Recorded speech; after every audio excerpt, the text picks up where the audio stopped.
The flow of dollars from the advertising side to the publishers is extremely important to the ecosystem because if you think about it, the quality content is what really people want. Schlock and slog is all over the place today. We don't want that, we want quality content, but it has to be paid for. And your choices are simple. You can either have advertising or you can have paywalls, or you can have a combination of both. I'm come from the camp of content wants to be free. And it should be free because you want to inform people not based on simply on those who can pay for it. You want to inform all the people. So advertising is a very important piece of this ecosystem.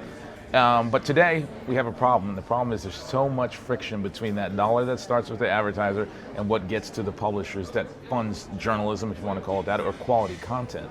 Whether it's written, whether it's video, it doesn't matter. But that chaos and that friction has caused real severe problems today. As you see with journalism, many outlets are closing and there's not good quality content. So it's important for us to remember that we need to reduce the friction. Speaking of friction, what are some of those friction points? Oh, it goes from all the way from planning through the ad networks, through everybody, as I call it, affectionately call it, is everybody along the way from that dollar generation to the publisher wants to take a lick of the cookie. And I don't mean a cookie in its technology sense, but it's just like a piece of fruit going, a piece of candy going through, and everybody wants to take a lick of it. And along the way, they're taking a fraction of a penny here, a fraction of a penny here, and they don't want to own up to the fact that 60% gets wasted on that friction then before it gets to the publisher, right? The content creator. And that's an enormous tax.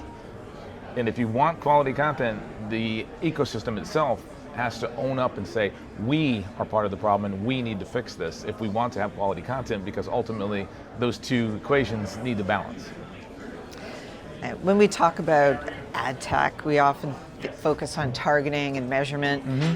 But talk to me a little bit about the importance of operational efficiency and why is it such a key part of the media space?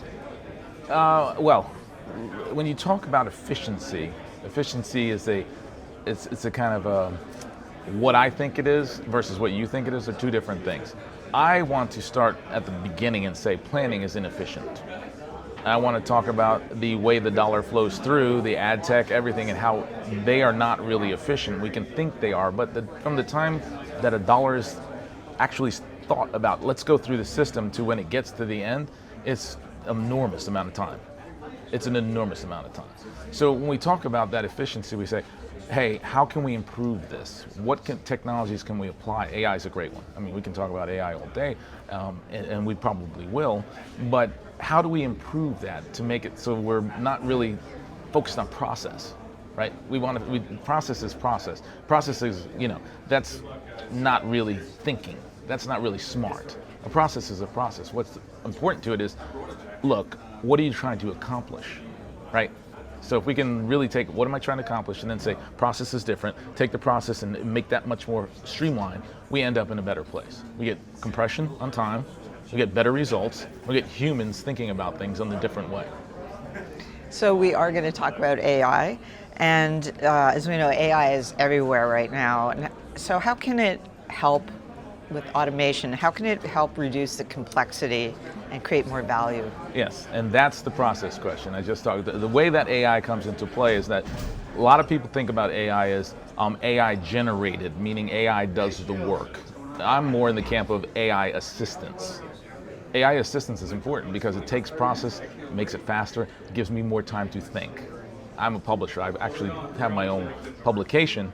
And I have noted that over time, in the last 2 years, I have been able to produce a lot more high quality content because I can leverage AI against it. It doesn't write stories for me. It doesn't do that, but it does take process. When I think about how I'm creating a story and the pieces of the puzzle that go through that, and I end up in a place where I can take the process and I can say, you do the process, I do the thinking.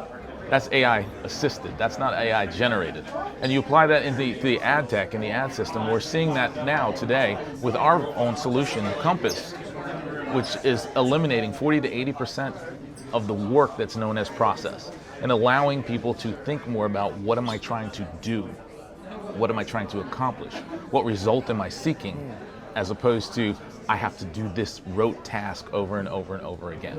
I mean, I remember the day, and you probably too, we all remember the day when spreadsheets, we just transferred spreadsheets back and forth. Well, today, if you're doing that, you're not keeping up with what tech can do for you today.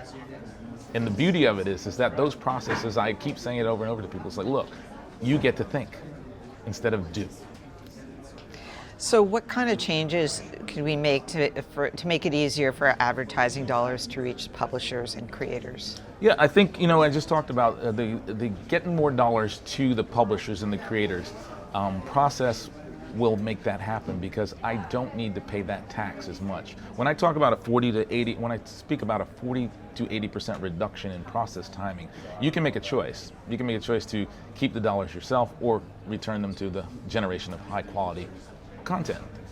You can make that choice, and I would hope that the ad tech side and the advertiser side would say, invest that, make that dollar, because over here the advertisers, the agencies, they want quality content. That's their whole game is about that.